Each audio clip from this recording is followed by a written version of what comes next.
Hi, welcome. This is Dr. John DeMartini. This is one of the most amazing and inspiring shows that you can listen into. If you want to be on the edge of your seats, if you want to open up your heart, if you want to expand your mind, and you want to meet incredible people, stay tuned because you're just about to experience a transformative radio show that will change your life. And you're listening to the Dr. Pat Show that's coming up right next. The following audio is via a Skype call. Welcome to the Dr. Pat Show. Talk radio to thrive by. Powerful, inspiring, and coming to you live, bringing you stories of people like you and me, busting through and living life full out. Get ready to dare to wonder what your life would be like if you knew you could not fail. Hey, everybody. Super duper welcome. Thank you for tuning in. I'm Dr. Pat. You're listening to Dr. Pat Show. This is Talk Radio to Thrive By. I got Mr. Benny here. Benny, we got a great guest coming up, don't we? We certainly do. Yeah. And what we love about this is it's really a time for all of us to really get fired up. So if you guys are out there and you're listening and you're multitasking, that's okay. Multitasking's okay. But every once in a while, you may want to just kind of look up because we're going to be talking about the next happy with Tracey joining us here today. And what I want to say about that is, ready for this, folks? The next happy. Let go of the life you planned. Let go of the life you planned and find a new way forward. I had to do that. OMG. But I didn't have this book. I didn't have her message. I didn't have the work that she did. I don't even know. She probably wasn't even born yet when I was going through it. But the point about all this, Benny, is, can you do it, Benny? I just want to ask you, because you've been doing this job as long as I've been on the station. You actually been doing it longer. I have been. I know. I'm still pushing forward, I think, only because every day, to me, I see it as a new day. It's true. God. There isn't one day I honestly, maybe half of one that I've seen the exact same day. Other than that, that's why I'm still doing this. No, I'm telling you, it's all fresh because, you know, sometimes you don't even know. You don't even know, who's the guest going to be. We're very organized. We send you a whole log about who our guests are. And, yeah, sometimes we transpose numbers or something like that. But, no big deal, right? I'm not even going to comment. I mean, what's kidding. A big deal with Yes, that? it does happen from time to time. Not a big deal. We roll with it, and then we catch up, so it's all good. That's it. Mm-hmm. But it's like we got Tracey today because now we're connected in a million gazillion ways. All of us are.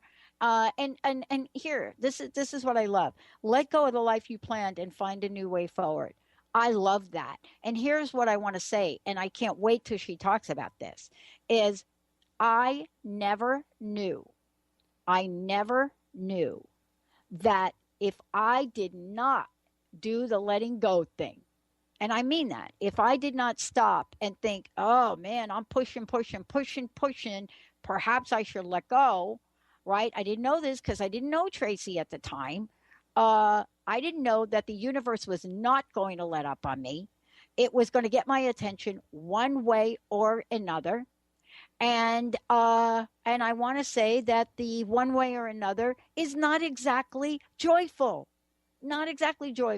But Tracey is somebody that has been working with people. This is her joy juice here. She works with people. She's a family therapist. She's a life coach. I love that term, joy juice. I just love that. And by the way, lives in sunny place, went to school down there. I really did. They kicked me out of California. That's really what happened, if you want to know. But here we are today. She contributes, to the Huffington Post, Psychology Today. Both of us have gone down the path of what it means to study psychology. She and I have, I think we have a very similar love. Carl Jung, maybe, at least I do. I wanted to go to Pacifica Graduate Institution, never made it there, but here we are. What did she and I have to really let go of? What was the planned life going to be for her? And why is this book oh my gosh, for any of you out of there, any of you listening to the show where you're thinking, man, I did not sign up for this. I bet you did sign up for it, but you just don't know it. Tracey, it's so good to have you here. Welcome to the show. Thank you so much, Pat. It's a thrill to be here. You live in Pasadena, right? I do. City of Roses. I studied in Pasadena because I was part of a study group. I went to school right down the road from you in Claremont. Oh, Uh, fantastic. I know. Great food. Great food in Pasadena. I'm sorry. I think I put on 10 pounds there because I studied in a study group with a woman that was literally from Thailand, another one that was from Korea. And, and I was the only one that could, was from the USA. So I got to eat really well during that period. Um, but here's what I want to say. Going to school and thinking that I was going to do what I thought I was going to do with this big fat degree and make this big fat money working for these consulting groups, really thought that was my plan. You know what I'm saying? And I'm saying that that was not my plan, but I didn't let go of it exactly the way you talk about. Thank you for today. How important is it in what you're talking about here to understand and even if I could say, Tracey, embrace the letting go of the life you planned? I absolutely think it's critical. And I think it's something that's really and truly not discussed. There's such a message in our culture to never give up. And I would say it's some of the most insidious, toxic, and dangerous advice given. And as you mentioned, I went to Pacifica Graduate Institute, and we have a big focus on mythology. And when I look at the mythology of this never give up model, I think of the myth of Sisyphus. And Sisyphus, in case you don't remember, was the guy in Greek mythology whose job it was to roll the rock up the hill, almost getting to the very top. And then the rock would go back to the bottom. And then he would push the rock up the hill again. And I truly believe that our culture is possessed by this, more than about a myth of accomplishment, but a myth of never giving up. You know, as soon as somebody actually gets the rock up the hill and becomes successful, we're pretty excited to see somebody fail. But we love these stories, and the Olympics are starting tomorrow, and we love these stories about people who have gone through heroic ordeals to achieve their goal. And it fuels this idea that we should never give up. And I had a very strong plan for myself and a vision of what my life was supposed to be like. And when I was pursuing that vision, there were a lot of books to support me. There were books about you can do this if you vision, if you create a vision board, if you visualize, if you approach it this way, you see this kind of doctor, you see this feng shui person, you do this, you do this, you do this, you can make anything happen. And I was so possessed by that dream and so addicted to believing my happiness could only come through one source that it never occurred to me that it wouldn't work out. And when I finally got to what I call calling the time of death on my dream, I went back to that bookstore and I looked for a book that said, it's okay to let go of the life you plan. And here's how to get through it. Here's how to survive it. And there was nothing. Yeah. And I remember, Pat, Googling giving up on your dream. And every result I got back was never give up on your dream. Yeah. Yeah. But if we're not willing to, let's just talk about this from a mystical point of view, if we could, because I believe not only do you touch on that in the book, but you really, you really call some an energy. Let me just call an energy into being that we don't usually tap into. And what I want to talk about from a mystical point of view is this idea of letting go of a dream and what the energy is behind that. And I remember reading early on, and perhaps you can talk about this a little bit, Tracey. I remember reading on early on when I popped out and decided, is this all there is, right? And I did that while I was in school, started to question myself. What I discovered, I came across a book, and what the book said is you've got to be willing to let go of everything because the universe really doesn't like a vacuum. It really doesn't like a vacuum. And so long as we're just shoving stuff into, let's just call it our dream space for a moment, just shoving stuff in there, how are we ever going to be aware of what that next happy might be? See, aren't we cutting out possibilities by what you're saying? Absolutely. And I'm so happy that you had that book to give you that wisdom. I think that there's so many other books that give a very different message of that you have to have a single focus and be determined and don't let anyone stop you and don't let any life circumstance stop you. I mean, like there's that famous Colonel Sanders story about him trying to sell his chicken, and I think he was living in his car and he went to 900 different restaurants before he sold his chicken. And we hear these stories and we say, maybe even if we know we should let go, maybe even if we feel like, I know this is not going to work out, there's such a cultural imperative to continue and to not let go.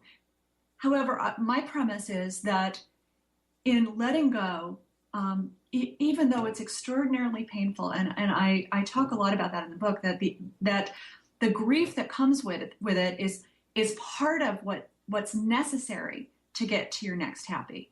I love what you talk about here, and I know we got to pop to break, but right at the beginning of the book, and I want to talk about this when we come back, you talk about these costs, COSTS, folks, and what you talk about is the consequences of not giving up, but you talk about them in some really interesting ways.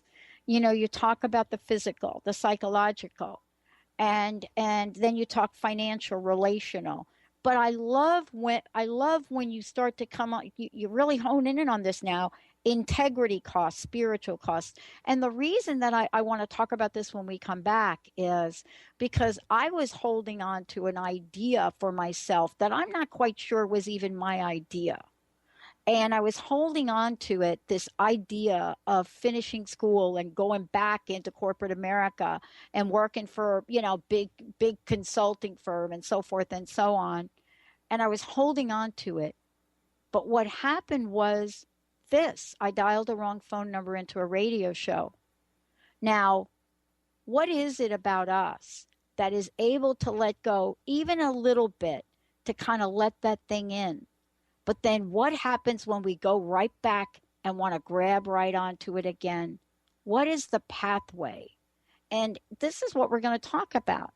What are the costs of us sort of ping pong balling, I used my favorite sport, back and forth, and not realizing we're creating our own trap, so to speak. Stay tuned. We'll be right back.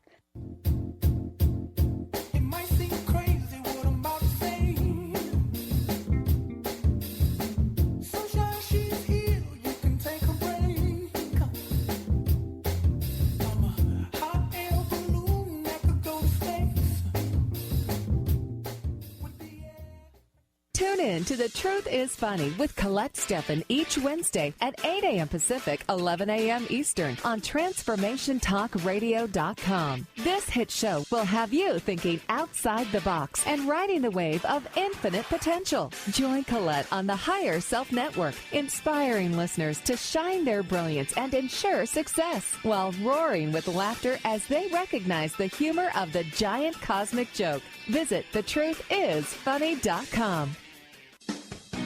Wow. Hey, everyone. Welcome. Welcome to the Dr. Pat Show. This is Talk Radio to Thrive By. I'm telling you, I got to pinch myself some days because when each of us gets called to do something that we so not thought was in our wheelhouse to do for a purpose that's so much greater than us, we get to show up and shine.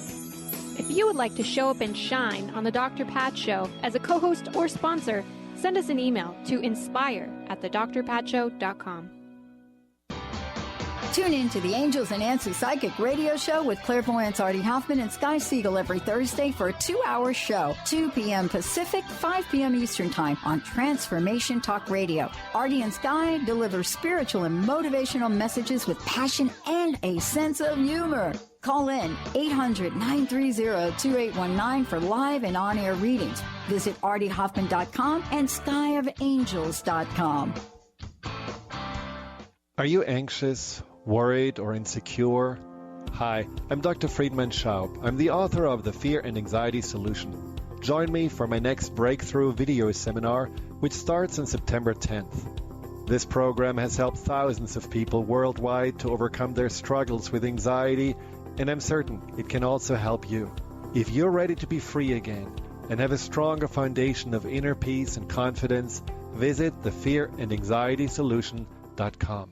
Tune in to Lucid Planet Radio with Dr. Kelly Neff. This hit show will illuminate your senses and empower you beyond your daily stressors and hardships. Renowned psychologist and author Dr. Kelly will captivate you with far-reaching topics and amazing guests as you wake to the greatest version of yourself. Learn to tap into your intuitions, think critically about our world, heal emotional and psychological wounds, and follow your passions to live your dreams. The Lucid Planet. Welcome home. Visit lucidplanetradio.com for more information.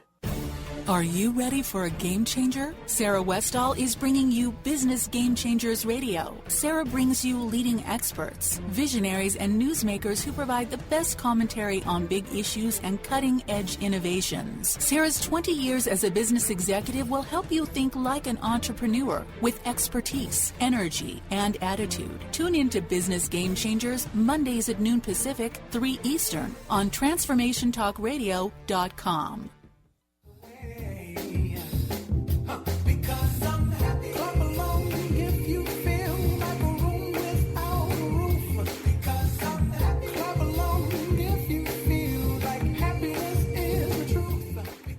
I love that. Benny, good job, dude, right? That's a happy song. Yeah, Pharrell Williams. That's when you clap your hands. Always. That's when you do it. Yeah. Never stop. That. Even love when you're in video. interviewing. Yeah, never stop. Love the whole thing. Love it. Love it. You know what? I have to tell everybody listening to the show, Tracey and I were talking to her in a break. Boy, do we have some stuff to share with all of you. But I will tell you that I am a really happy person these days, but that has not been my story for most of my life. Tracey, before we kind of go back and kick it up here, please tell folks how we can find out more about you. And Benny, I know you heard this. We have 5 copies of the book to give away. Let's do it. Let's open up those lines. Get them going. 1-800-930-2819. First caller. Tracey, how can folks find out more about the amazing Tracey? Please come see me at www.tracey, Tracey, Cleantis, CLEANTIS.com. Awesome. And Benny is going to handle all the calls in. 1-800-930-2819. Give us a shout. Okay, Tracey, I was captivated by so many things in the book, but one in particular. Right at the beginning of the book, you take us on a journey that most people will say, really, is she talking about this? Yeah, you talk about dreams. You talk about the statistics around that. You talk about the consequences of not giving up. And the words that we like to use in the spiritual community is we don't like to say giving up. People say, oh, that is like such a bad energy. Mm-hmm. But then we flip around and we say letting go, as if letting go is something different than that. But I would love for you to talk about this because right out of the gate, you identify 5 or 6 of these costs. And they're so critical to the rest of the book that you've written. Please, let's talk about these for a minute and give us some examples of what you mean by these costs. Absolutely. Thank you. Well, when I was conceptualizing sharing this, I was anticipating a lot of reaction because of, as I mentioned, there's so much emphasis on you've got to stick with the dream, you've got to hold the vision. So I was sort of imagining myself as the Dr. Kevorkian of dreams, which is not the most uplifting, happy image, but what Dr. Kevorkian did when he was dealing with people at the end of life is he took a very detailed survey and he asked a lot of questions. He asked, was there hope? Were there things that could be done? And I really wanted to cautiously and clearly create an inventory for people to go through to come up with their own answers, because it's not my business to be telling you need to give up on your dream. And in going through this inventory and saying, what are the real costs for me? Is this dream toxic for me? Is it hurting my body?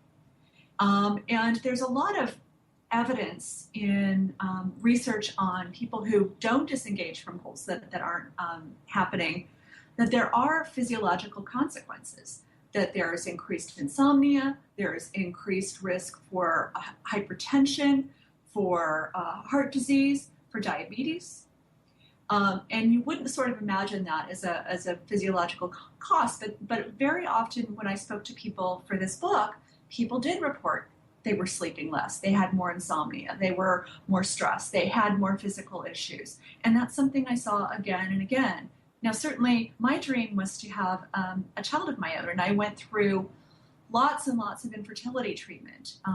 And I did 4 full rounds of IVF and 21 rounds of artificial insemination. Mm-hmm. And those physical costs were more obvious than perhaps someone who's dealing with the end of a work situation or the end of a marriage or losing a home. But over and over in talking to people, people did report physiological consequences. And the long term of that, in not disengaging from something that's not happening, how that creates psychological issues in terms of hopelessness, feeling that you're not able to act, feeling like you're kind of stuck in a situation, also impacts spiritual issues. People that I spoke to changed their spiritual beliefs. They went from maxims like everything works out for the best to feeling hopeless and that losing their faith in continuing to pursue a dream that wasn't happening for them. Financial costs, I've heard over and over, people continue to invest good money after bad. And certainly I did that in my pursuit of infertility treatment. I would go into denial. I mean, I was very much addicted to this pursuit, and I would go into denial and not take in the reality of the statistics the doctors would give me. And people I spoke to in the book would say, okay, I'm going to take one more seminar, or I'm going to do one more advanced graduate study course, or I'm going to, there was one woman I interviewed for the book who invested millions of dollars in trying to open a hotel. By the end of the pursuit of her dream, was homeless and without the ability to get a job. So those financial costs are real. And people in almost every level of pursuit, in relationship, in career, experience all of these costs. And the integrity. People begin to do things that they wouldn't otherwise do. They live out this dream is so possesses them that they start to do things and behave in ways that are not consistent with who they are and what they truly value. Abandoning relationships, not putting energy into things that are important to them, abandoning their spiritual life, having their life become so focused around this one thing and believing that it is the only thing that matters, and completely losing perspective of what they actually have in the now. Mm-hmm. And one of another major costs that I see with people is that people start to live their life on layaway. And what that means is they move into this idea that what is happening now does not matter. I am willing to endure anything for this future where everything is going to be perfect and happy. And I want to stop there and talk about that a little bit more. And the reason I want to stop and talk about that a little bit more is because we could be talking about being in a job right now, right? We could be talking about being in a job right now that absolutely is not fitting us very well. And we get caught in this, it's almost like a catch-22. I love that phrase. It's almost like this catch-22 where we're waiting for that next indicated thing to happen before we can actually change that thing that we're in. And we go back and forth with this, I can't change this thing that I'm in because this other thing hasn't happened. And it's really this interesting dynamic around this. I want to talk with you about this because sometimes we talk about a future dream and we don't talk about the current life situation we're in and how we hold on to it, even if we don't see that it's the dream. You know what I'm trying to say, Tracey? Absolutely. But it's almost like, well, wait a minute, I got this other dream out there, but then I'm right in the middle of this thing here. And I think it really stalls people. I see that when people actually go through this process of identifying that the dream isn't working, calling time of death, doing the hard work of grieving, and coming to understand why they wanted it so much and what they imagined that this dream fulfilled would give them. I have seen over and over that people, their time orientation shifts. That it's almost like it's a course, an advanced degree in mindfulness. You know, that if you're in this addiction to a dream, you can't be thinking about the now. It's too unbearable if everything good is out there in the future. But when you let this go, to survive the grief, you have to be in the now. And in really understanding what you want from the dream and deconstructing that and coming back to, okay, how can I get that thing in the now? What is it I really wanted from this?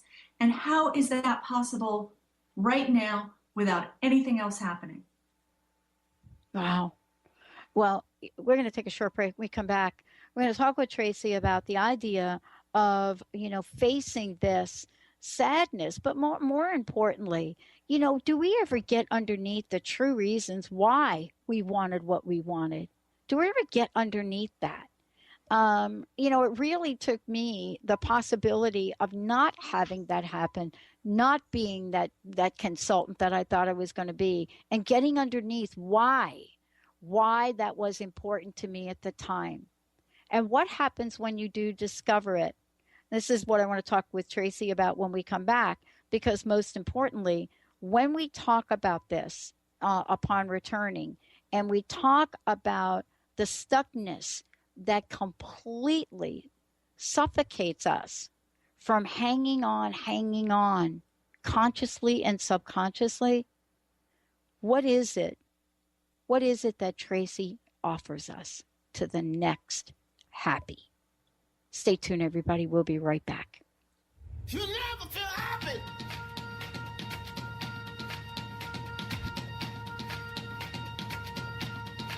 Never feel happy. No, you won't. Until you try. You'll never feel happy.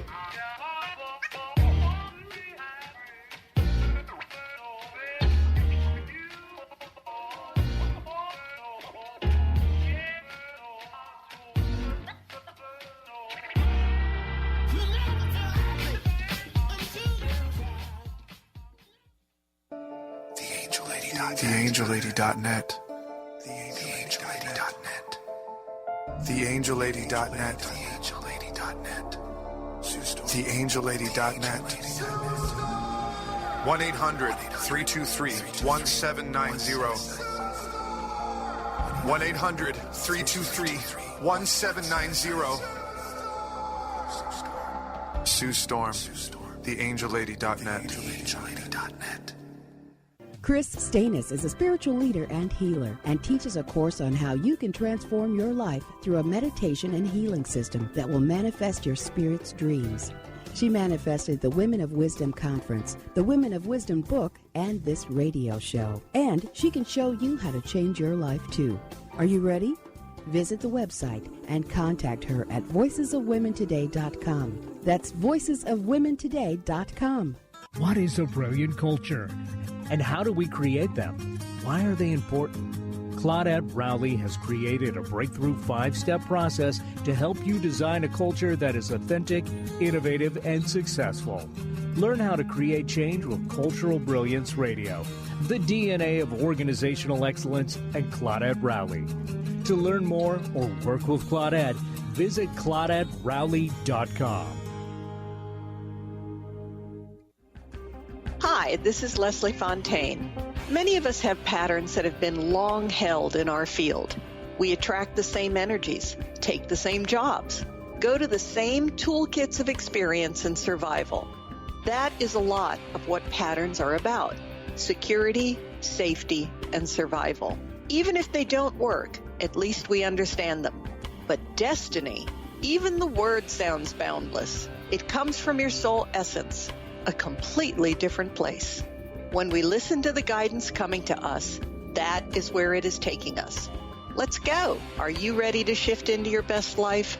Visit lesliefontaine.com and let's talk about unfolding all that you want to be, do, and have. You'll find sessions, audio products, classes to help remove the blocks and move you into your potential. And listen to my show, Sheer Alchemy, on Transformation Talk Radio, Wednesdays at 10 Pacific and 1 Eastern. Holistic Medical Center is where you find it all. A healthy space with doctors who care, see, and listen to the whole you.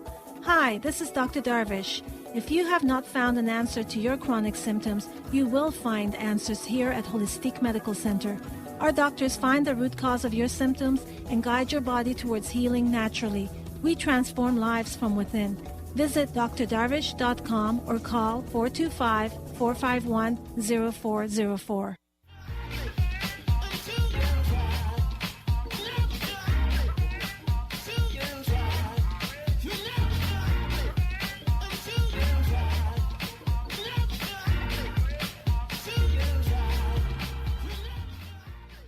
Hey, everybody, welcome back. It's so great to have all of you here. And, you know, this is really what I love about doing what I get to do every day. I love the people that are taking a fresh perspective out into the world about what we've discovered. And what I'm saying is what we've discovered through our own pain. And, you know, there's a reason that I think, Tracey, that you wrote this book, a lot of reasons why you wrote this book. But most importantly, it's, if we look at the human potential arena for the past, let's just say 20 years, if we could, it has been full of almost creating visions for people that have to do with something that an individual may not envision for themselves. And I think we get stuck on that. If I am not envisioning as big a life as Jack Canfield, then I'm a loser. Right? Mm-hmm. And, you know, it is that kind of thing that seems to be getting us caught. And I wanted you to talk a little bit more about this, because not only do you talk about the ugly step siblings of emotions in this book, but I'm reading this book and I'm thinking, if I'd have had this book back in 2004, when I really doubted everything that I had started to say yes to, which had nothing to do with what I went to school for, nothing to do with my partner at the time thinking, man, when are you going to get a real job? Nothing to do with any of that. And most importantly, nothing to do with spending thousands of dollars on buying airtime to help people live life full out. I would have been better off had I had this book in front of me. But I don't think I am special, Tracey, in this. I am not special. People are going through this day in and day out. So I wanted to talk with you about these emotions, but I also wanted to chat with you about how the sucking sound actually does get to stop after a while. Absolutely. So, you know, I want to kind of start back with something you were Sure. addressing, that this is not unique to you, and it's not unique to me. Okay. And I would say that it's something, probably if you're by the age of 21, you've experienced something that's your life has not worked out the way you planned. Maybe you didn't have the childhood you wanted, you didn't get the guy you wanted, you didn't get into the college you wanted. This is a human experience. This is something that we all go through. And it's the consequences of this, and that are really serious. There was a study that was released in 2013 that stated that the increase in suicide in middle-aged men relates to the inability to achieve career goals and achieve the American dream. Yeah. And that's a really sobering statistic. Yeah. And when you think about the psychology of that, is there was only one way to have a successful life. Mm-hmm. There was only one way. And when they weren't able to achieve that, they felt like failures, losers, quitters, all of this kind of language that we hear. And you spoke to how people respond to you when you're going through this, that people, I talk a lot about this in the book, that people love to throw cliches when you're going through this. They love to say things like it's always darkest before dawn, everything happens for a reason, and they give us all these kind of cliches and advice. And at the core of that, Pat, I believe that is about their own fear. Yeah. And they want to hold to that idea that everything works out for the best, that everything happens for a reason. And, my premise is, and there's a lot of research to back this up, that not everything that you go through makes you stronger. You have to do work to get to the strength. That it's not something passive that just happens to you. It's about being involved and engaged in the process. And that means allowing yourself to grieve and meet these ugly step-siblings of emotion that nobody wants to hang out with. Yeah. And, it was so interesting. And for every chapter of the book, people were willing to talk to me. But when I started to talk about feelings of envy, nobody wanted to talk to me. Really? Nobody wanted to admit their envy when they saw other people who had achieved their dream. Yeah. So I took the bold, brave move and shared my own envy of what it was like to see friends around me with children and my own reactions to that. And those actions were not, I didn't feel so good about myself. I didn't feel so spiritual. I didn't feel so psychological with some of the reactions I had. I felt a lot of shame. So that envy, that guilt, that shame is something we've got to be willing to look at, or I don't believe we really can get to our next happy. And, grief is something we're so afraid of. Even in my practice, people will have lost someone in their life and they'll call me and they'll say, it's been a month and I'm still crying. A month. And that's when there's been a death of a person. But when there's a death of a dream, there's no space. You got to get back on that horse. Exactly. You got to get back in the game. You got to do this. And then people love to tell us, okay, you wanted to be a baseball player. Well, how about coaching Little League? Yeah. Or you wanted to be a mother. Well, why don't you hang out with your friends' kids? It's not the same. And it doesn't meet that need. And again, it's people have their own anxiety about, if this didn't work out for her or for him, what might not work out for me? I don't want to look at this. I want to play hot potato with this and come up with a solution. And that's why I talk about it's so important to find a network, find support where you get to grieve this. And that can be in therapy, that can be in support groups, that can be in finding community online with people who shared your dream and who are going through not achieving it, people who are going through a divorce or a career transition, or in my case, people who are childless, not by choice. But it's a really important thing to have a place where you get to just not clean up your story and not be positive and not spin it, but just say, this sucks. This hurts. Yeah. I'm in pain. And I had to go back into therapy because I needed a place to wail about that pain and to let it out and have no one clean it up and no one say to me, hey, but did you try this? Did you do this? Did you do that? Each time I got that reaction, I got the message of, you know what, you should keep trying. Yeah. And you know what's fascinating about this? I'm sitting here and I'm thinking about what you're saying, and I can go back in so many places in my life and think about this. Even the time when I was homeless at 17. I could think about this, and I think about the losses I've had in my life, the people, because most of the people in my life that have passed on very suddenly. My mom committed suicide, my sisters, my stepmom. Very, very suddenly. And yet at the same time, I'm thinking about the many times that I felt disappointment.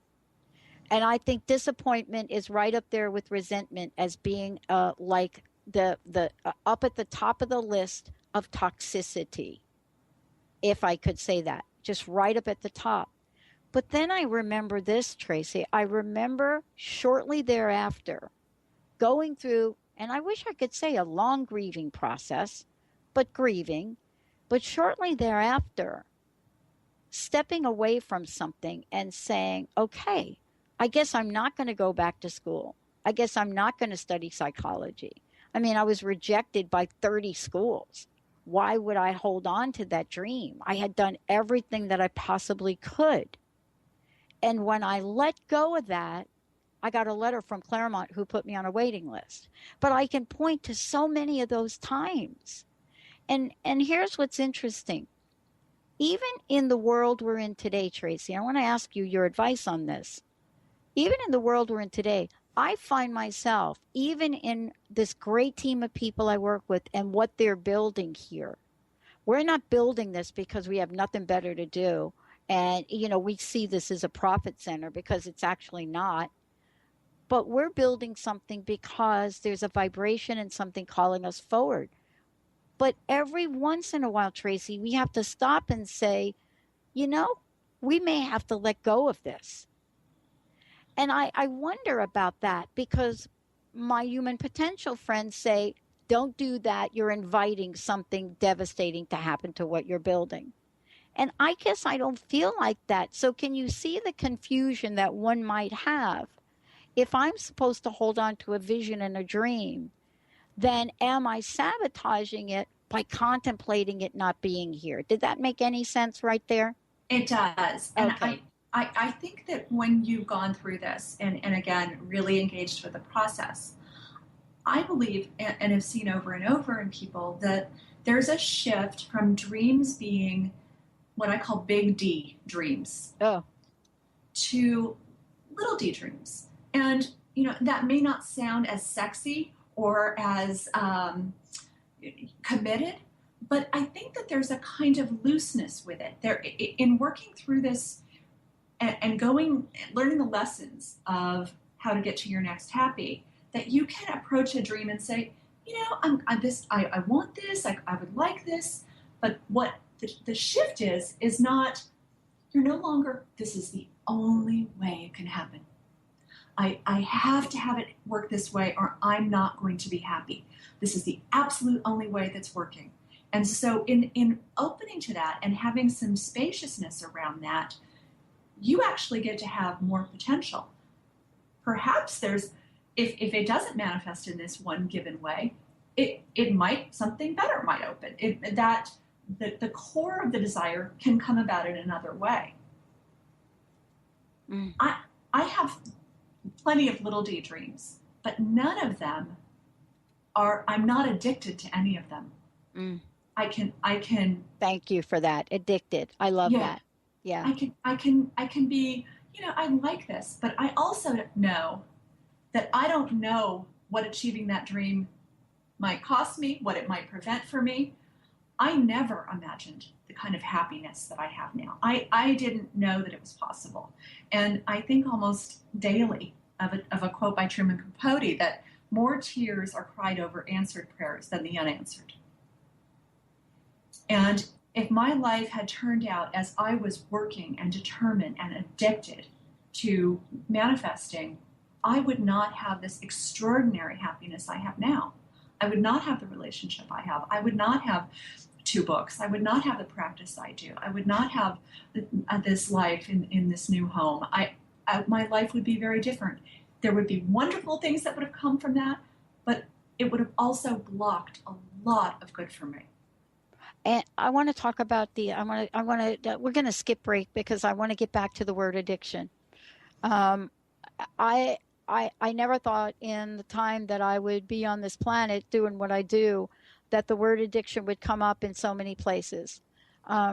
We don't even have to begin to talk about the idea of addiction to drugs and alcohol right now. And let's just say in North America, because I'm very involved in that myself. And none of us can keep up with the statistics around it. Every day there's something new coming out, and yet at the same time, people in government can't even wrap their minds. It's not even a war on drugs anymore. We're in an epidemic state here. And yet at the same time, there are now new addictions, if we can talk about them. One of them you just talked about, and that is an addiction to a future that we somehow long for, but cannot really wrap our minds around not even having, and an addiction, a borderline obsession. And I know you must come up with this. The other side of this is talking about the world we live in, where we're not willing to feel things, correct? And instead of really feeling what you're talking about in the book, which is a path to freedom, by the way, for me at least, we start to numb ourselves. We're numbing. We're eating, right? We're sugar. We're eating. We're drinking. We're using drugs. We're watching TV. Whatever it looks like, right? We're numbing ourselves out. I know you addressed this in the book, but I wanted you to talk to this as a sign that perhaps we can see in ourselves when we are really holding on very tightly. Or maybe I'm off on this. You're not off at all. And I think that one of the real keys to understanding the addiction to a dream, and a really important element, Pat, when I was speaking with people about the book and hearing their stories, these were people who had all let go and moved on, but they had not asked that very important question: why did they want it so much? Mm-hmm. And it was in our interviews that it was the first time that they asked that question. And I remember very clearly the moment sitting in my analyst's office and him asking me, why did you want this so much? And I was incredulous. It seemed like such a ridiculous question. It was like asking why I wanted water or air. And it took me some time to engage with that question. I didn't want to look at it. I just wanted to want it. It seemed self-evident to me. It seemed that this would guarantee a certain kind of happiness for me. But engaging and what I call analyzing the daytime dream, where some of us are open to looking at our nighttime dreams and saying, what does that mean? But we don't look at our goals and say, what does that mean?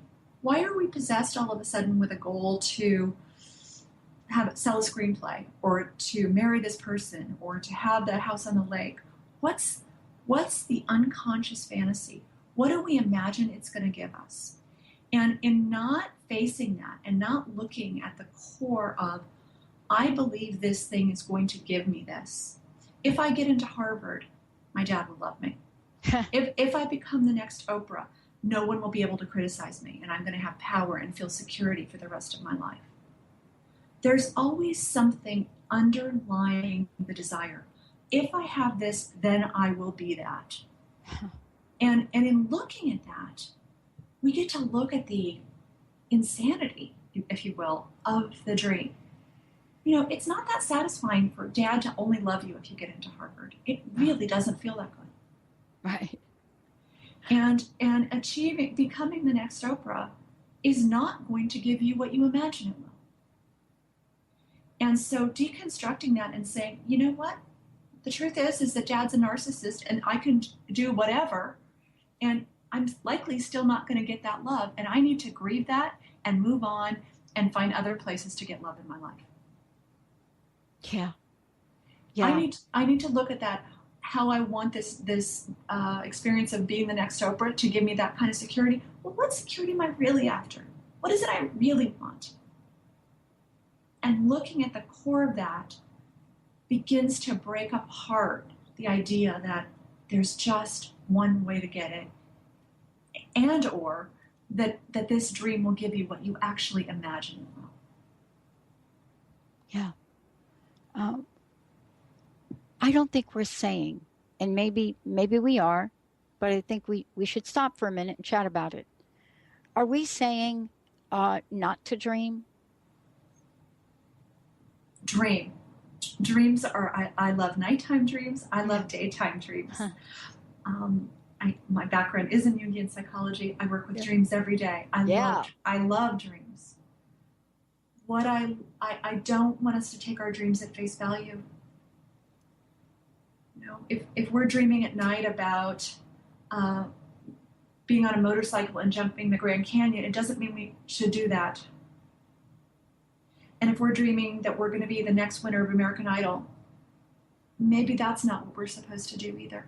Mm-hmm. Maybe there's a vision of, I want to be seen.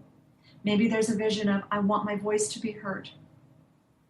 And I'm saying it's your worth taking the time to really get to know what this dream is about and what you really want. When we look at this and step back from this, I want to make sure we're talking to folks, about a couple of interesting things. Because, I was reading through the book, and some of this is pretty funny what you have in here, in a lot of different ways. I know we're talking about some things that, when we say the word letting go, it starts to feel a little heavy for people. But I want to flip this for a minute and just talk about what happens when you do let go. Letting go, letting go, letting go. It sounds as if what we're talking about is, am I ever going to get my joy juice, right? Am I ever going to get it? And about 2 weeks ago, I talked about my favorite author, Viktor Frankl. Mm-hmm. And I talked about one of the most important books that I ever read. And I didn't read it till I was older. But I also talked about the fact that even though he went through those horrific scenarios, he did go on to live his life, right? Absolutely. And that's really what we're talking about, isn't it? How to go on to live a big life. Absolutely. And as you know, one of my chapters is very much about Viktor Frankl and about what he was able to do was create meaning out of a situation that there was no meaning. He was able to walk away with that, with more tools and more insight and a better understanding, and went on to do something extraordinary with that experience. And I absolutely believe that if we engage with this process consciously, that we're going to leave with joy juice. My face hurts because I'm smiling so much, I was committed to, this is the only way I can be happy. Now I get to be happy in lots of ways. So joy juice gets to come in lots of ways because I'm not holding on so tight. Oh, awesome. There's so much that you've included. Please, again, thank you so much for today. Tell folks how they're going to be able to get a copy of the book. Also, give out your website and, let folks know how you actually work with people and help them, move through whatever that is that's going on with them so they can live an amazing life. Thank you, Tracey, for today. Please give out that information. Absolutely. You can come see me at www.traceycleantis.com. That's TRACEYCLEANTIS.com.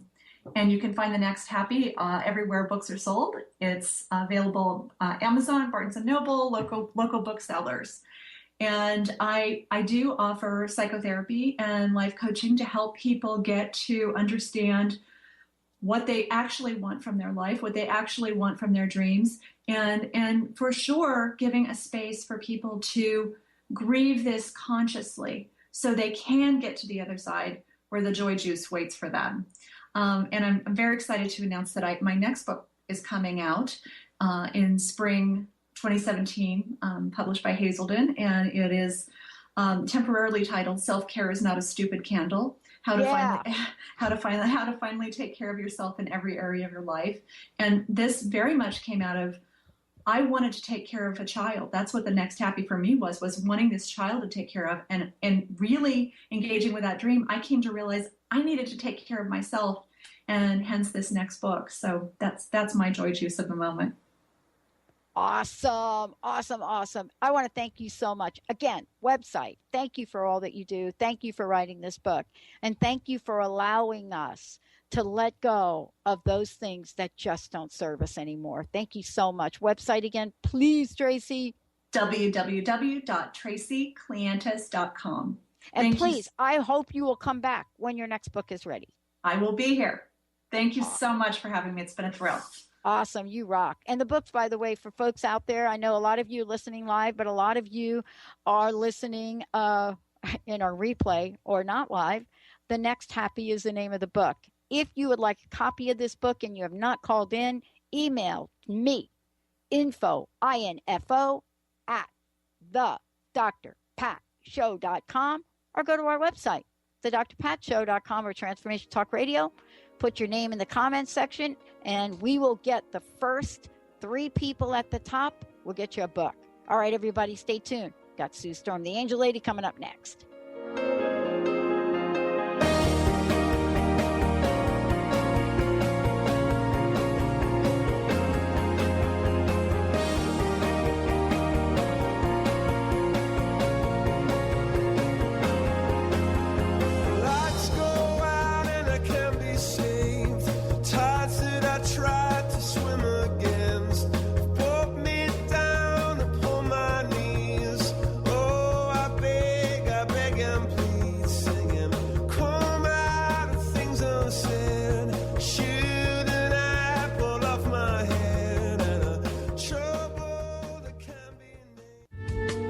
Preceding audio was via a Skype call.